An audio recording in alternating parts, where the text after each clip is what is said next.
സമൂഹ മാധ്യമം വഴിയുള്ള തർക്കം സംഘർഷത്തിൽ കലാശിച്ചു. കൊല്ലം വയലയിൽ +1 വിദ്യാർത്ഥികൾക്ക് +2 വിദ്യാർത്ഥികളുടെ ക്രൂരമർദ്ദനം. പരിക്കേറ്റ 2 വിദ്യാർത്ഥികൾ കടയ്ക്കൽ പോലീസിൽ പരാതി നൽകി.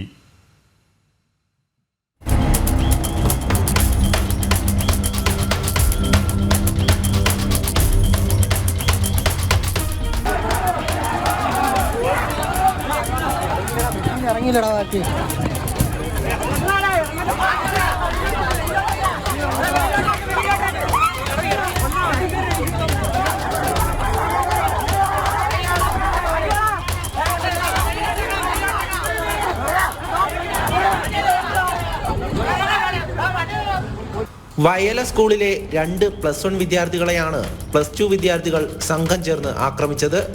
വിദ്യാർത്ഥികൾ സ്വകാര്യ ബസ്സിൽ സ്കൂളിലേക്ക് വന്നിറങ്ങുമ്പോഴായിരുന്നു ആക്രമണമുണ്ടായത്. +1 വിദ്യാർത്ഥികളായ അഭിനവ്, വൈശാഖ് എന്നിവർക്കാണ് പരിക്കേറ്റത്.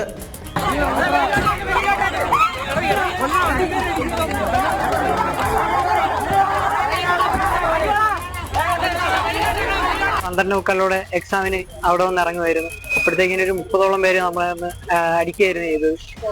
ഈ പ്രശ്നം എന്ന് പറഞ്ഞാൽ ആദ്യമേ നമ്മളെ ഈ കൈ വലുതായിട്ട് അടിക്കാനൊന്നും പറ്റത്തില്ല, ഫിറ്റ് അടിച്ചുകൊണ്ട് തന്നെ വരണമെന്നൊക്കെ പറഞ്ഞ് അങ്ങനെ ഒരു പ്രശ്നം ഉണ്ടായിരുന്നു. അതങ്ങനെ പോലീസിന് കേസ് കൊടുത്ത് അത് അങ്ങനെ കോംപ്രമൈസ് ആയി പോയായിരുന്നു. പിന്നെ ഈ ഇടയ്ക്ക് ഓൺലൈനായിട്ട് തെരുവിളിയും അത് മാറ്റിവിടാനായിട്ട് അതിനെ തുടർന്നുള്ള തർക്കം കൊണ്ടാണ് ഇപ്പോൾ ഈ പ്രശ്നം ഉണ്ടാകുന്നത്. മർദ്ദനത്തിനിരയായ വിദ്യാർത്ഥികൾ കടയ്ക്കൽ പോലീസിൽ പരാതി നൽകി. കല്ലും ഇടിവളയും ഉപയോഗിച്ചാണ് മർദ്ദിച്ചതെന്ന് പരാതിയിൽ പറയുന്നു. ഇൻസ്റ്റാഗ്രാം വഴി ഇരുകൂട്ടരും തമ്മിൽ കുറച്ചു ദിവസങ്ങളായി തർക്കങ്ങൾ നിലനിന്നിരുന്നു. ഇതിനു പിന്നാലെയാണ് സംഘർഷമുണ്ടായത്. നിരന്തരം വിദ്യാർത്ഥികൾ തമ്മിൽ സംഘർഷം നടക്കുന്നതിനാൽ സംരക്ഷണം ആവശ്യപ്പെട്ട് സ്കൂൾ അധികൃതർ പോലീസിനെ സമീപിച്ചിട്ടുണ്ട്. ജനം, കൊല്ലം.